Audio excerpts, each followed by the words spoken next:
Good morning. Good Nasa, morning. Wait Yan. lang po, ayusin ko lang po. So, good morning and welcome po sa inyong lahat.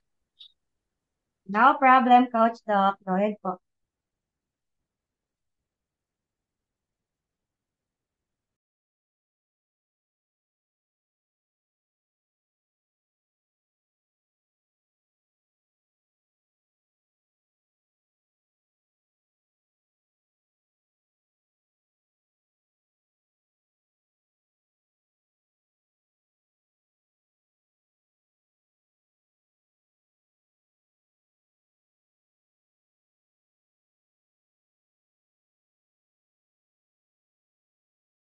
Hello.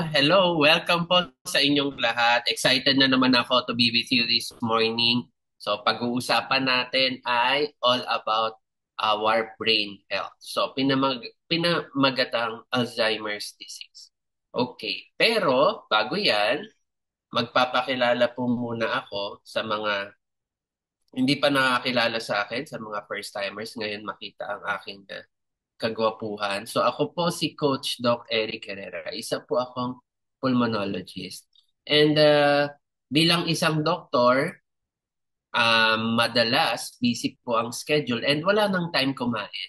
Kung meron man, ang mahalaga sa akin mabusog. Kaya kung anong available sa table, kung anong easy na makakain, so yun ang kinakain ko. And dahil dyan, lumaki ako ng lumaki, bumigat ng bumigat. Umabot ako ng 209 pounds at dahil sa ganyang pakiramdam, madali akong napapagod, hinihinga, nagche-chest pain din ako. Hindi maganda. So buti na lang along the way na-meet namin ng Herbalife at nakita ko na meron palang solusyon na despite ng pagiging busy ng schedule ng mga tao, pwede pa rin pala kumain ng healthy at hindi mapabayaan ang ating katawan. At dahil nga nag-commit ako sa sarili ko, no? Sige, sabi ko, susubukan ko. So, nag-aloe tea shake kami sa isang nutrition club. Gumanda ang pakiramdam ko and nag-lose ako a total of 20 pounds at 4 inches po sa aking bewang. At dahil magandang naging aking pakiramdam, no? Kaming mag-asawa, tinake na rin ito ng aming pamilya. No? Kaya hanggang ngayon, nagtitake kami ng products at nakita namin, meron din palang community na pwedeng salihan, no? Kagaya nitong BNC natin. Full of positive people, napaka-energetic, ang daming information, madaming natututunan along the way. Alam nyo, up to this level, no? Marami pa rin akong natututunan dito sa ating BNC. Kaya stick lang po kayo, no? Huwag kayong hihiwalay. Okay? Sige. So, ngayon, diretso na po tayo. Ayan. So, ang pag-uusapan po natin ngayon ay ang top one, no? Na sinasabi na neurodegenerative disorder. So, napag-usapan na natin ang Parkinson last time. So, congratulations sa nakasali doon sa ating session na yon. Ngayon, pag-uusapan natin yung kadugtong, yung top one. So, inuna natin yung top two. Ngayon, yung top one.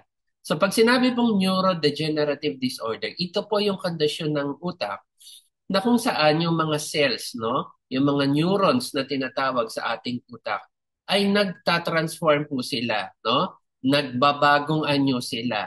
At yung pagbabagong anyo na yan ay hindi nakakabuti dahil yung pagbabagong anyo na yon, nababago po yung itsura ng kanilang cells, nawawala po yung kanilang function, at kapag nangyari po ito, ito ay irreversible. Wala na pong atrasan. Ibig sabihin, magpo-progress, lalala ng lalala ang kondisyon na to, wala pong magagawa, no? Yung pasyente na tinamaan ito dahil magpo-progress lang po ito eventually.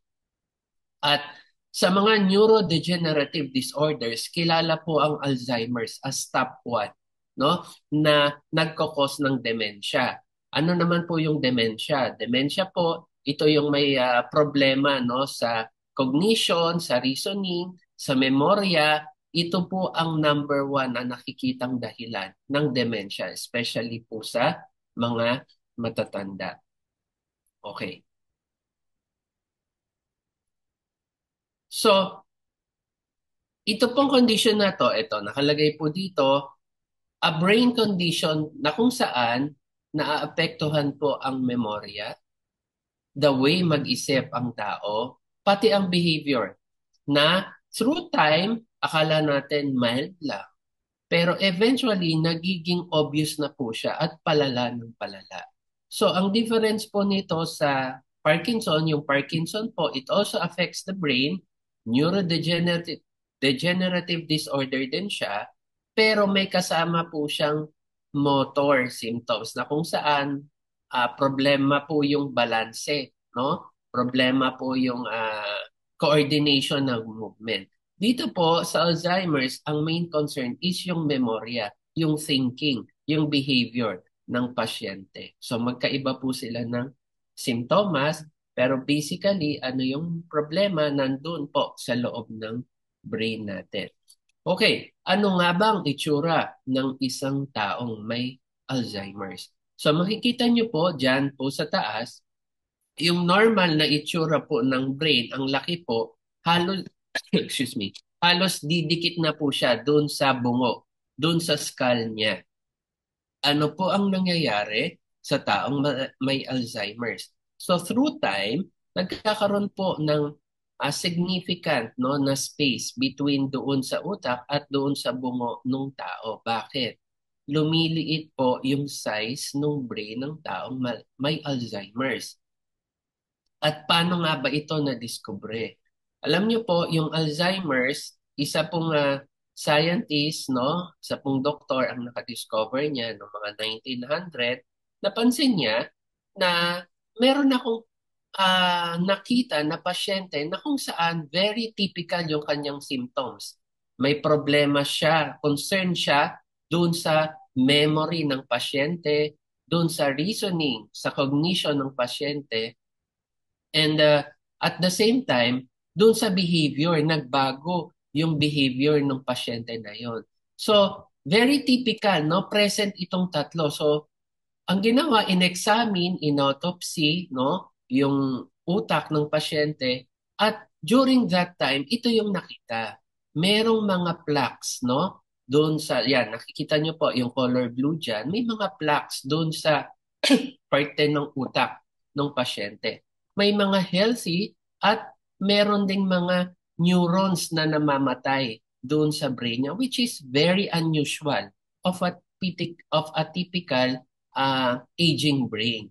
So, ang ginawa, inaral ng inaral at true enough, yung mga pasyente na eventually nagpakita ng ganun ding kondisyon na present yung problema sa cognition, sa memory at sa behavior, true enough, nakita nila nung inautopsy nila yung mga utak, parehas yung nakita nila, ganito rin.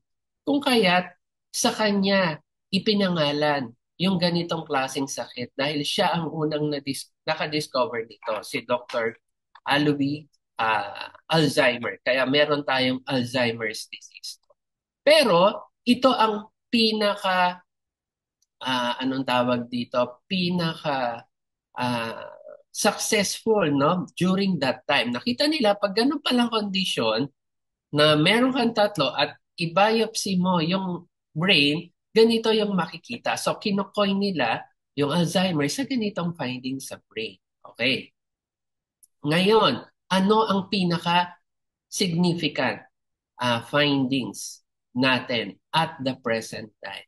So, nakikita nila, hindi lang pala doon pwede mong i-link yung Alzheimer's kasi nakikita nila, tinatawag din ng Alzheimer's na type 3 diabetes, no? O, di ba? Kung akala natin type 1, type 2, diabetes lang, kinokoy nila ang type 3 diabetes sa mga taong Alzheimer's disease. Bakit? Nakikita nila na ang taong may Alzheimer's ay nagkakaroon sila ng insulin resistance, no? Sa kanilang sistema. Kung kaya't nililink nila closely related, hindi lang genes, purely genes ang concern ng mga taong Alzheimer's, kung hindi ang insulin resistance din sa kanilang katawan. So ano ang nakita nila?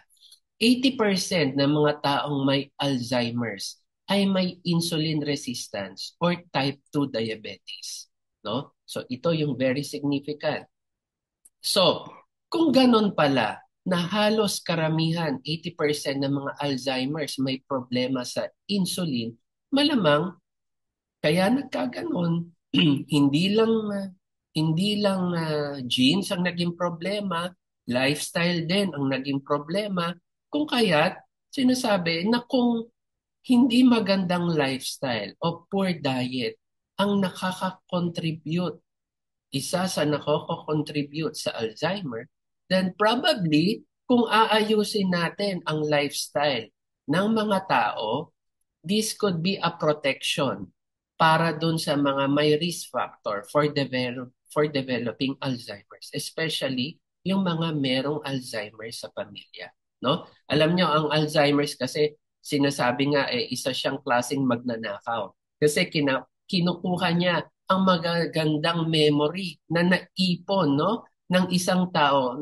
So kung maganda 'yon, ayaw natin mawala.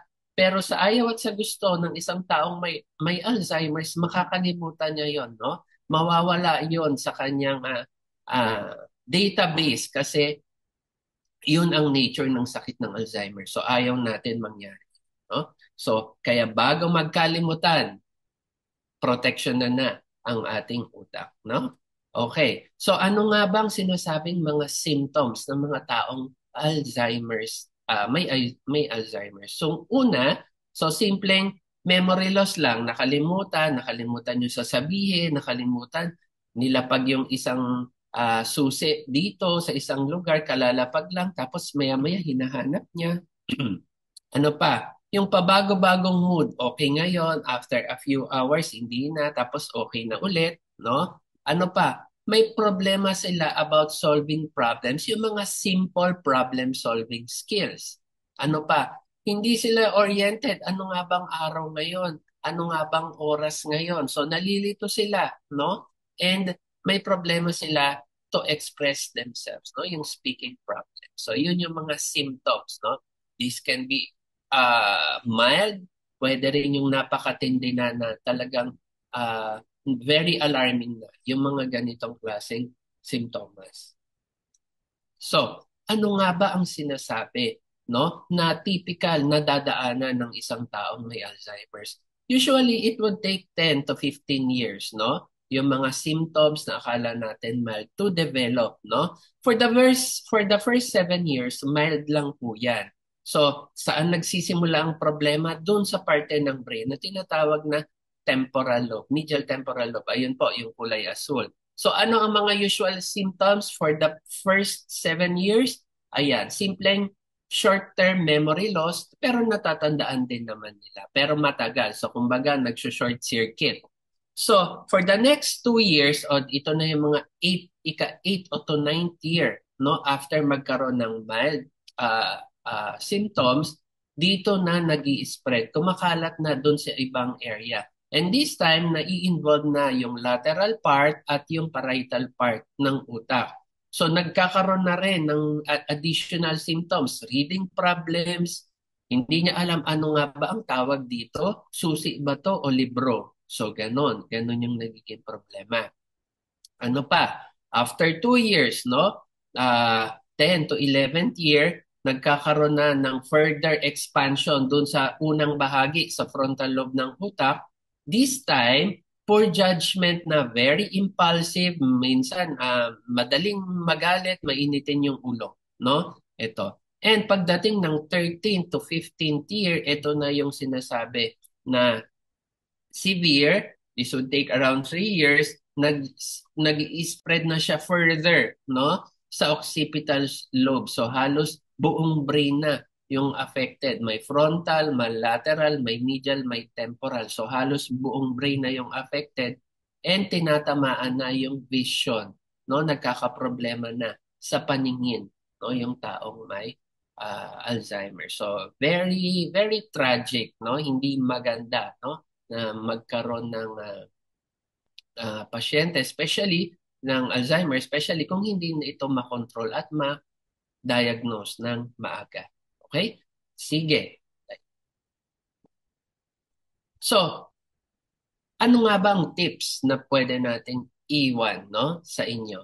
Number one, kung lifestyle, no, eating habits ang isa sa nakikita nila na risk factor, we should avoid sugar and limit carbohydrate intake. So, kanina, nabanggit po at mga previous VNC natin, parate inuulit.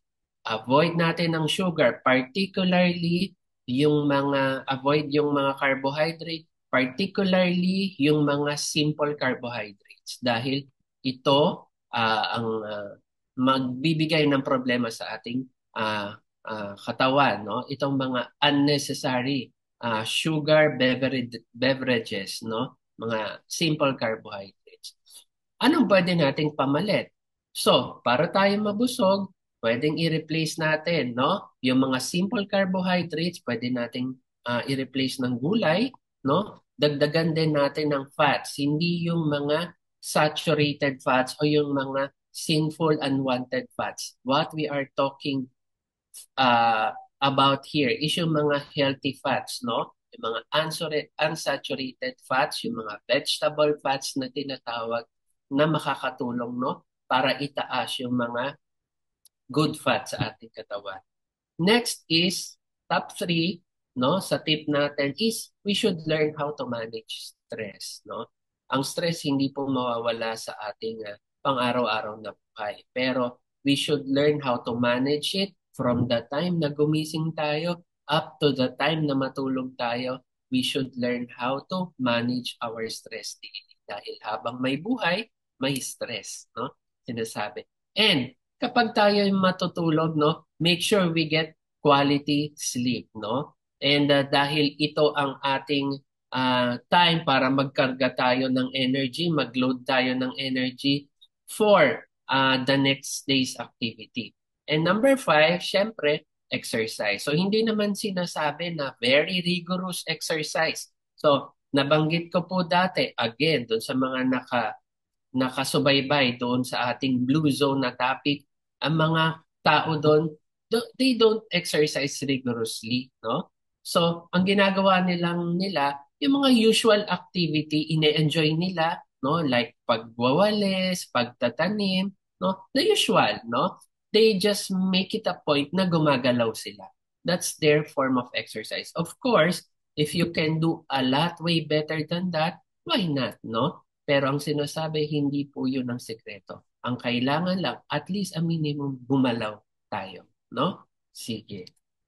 So, how do we fight Alzheimer's? No? Number one, three stages po yan. Siyempre, sa una, we have to educate, no? Yung mga involved po na family members, relatives, o yung pasyente mismo. No? Kagaya nito, pwede na po itong ginagawa. Early life step, no, is educating each and everyone. Sa middle age, no, we should treat, kasi dito na sa middle age lumalabas yung mga ibang sakit. Nagkakaroon na ng high blood, nagkakaroon ng diabetes, wala nang ganong exercise, so nagiging problem ang timbang, nagiging obese. So this time, kung meron na po itong mga factors na ito, then we should control the hypertension, we should control the diabetes, and we should control the weight. And kung later life na po, we should learn how to manage, no, adapt with their depression, control the diabetes, stop their smoking, and we should learn how to cheer them up, no, yung loneliness na tinatawag. Mahirap po, very challenging ang pasyenteng may Alzheimer's, and very challenging din po para dun sa pasyente mismo. Kasi ang Alzheimer's, alam niyo po, wala pong gamot dyan, no? Pero we could control or alleviate the symptoms. However, kagaya ng nabanggit ko, Alzheimer's is a progressive disease. So, sa ayaw at sa gusto natin, mag-progress po yan. We should just learn how to manage, no, with each progression. Okay? So, ang brain health po natin, ang ating Alzheimer's encompasses a holistic, no, approach. So, healthy sleep ang kailangan, no? At least sana maka 8 hours, 8 hours of sleep. Adequate oxygen, no, para sa ating utak. Malinis na tubig, mental exercises, pwede po yan crosswords, pwede po yan puzzles, no? Healthy food, Sport, no? Again, hindi naman kailangan sport kung hindi basta gumalaw po through exercise. And syempre, kailangan natin ng healthy sources, no? Ng mga nutrients and syempre, kung hindi makuha sa pagkain, we should have mga healthy supplements, no? To support that. Okay, so healthy food, healthy mind. Healthy foods make our mind and body healthy, and protein foods provide nutrients vital for our mental health. So eating the right food makes our body healthier and happier. Tandaan natin, whatever we do to our body affects our brain.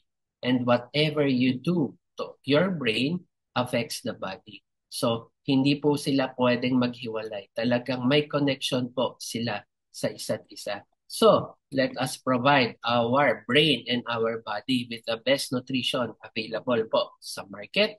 Ang Herbalife, rewarded tayo as #1 in the world when it comes to uh, protein and meal supplements combined, no? And super branded tayo in the Philippines. Meron tayo seal of product quality.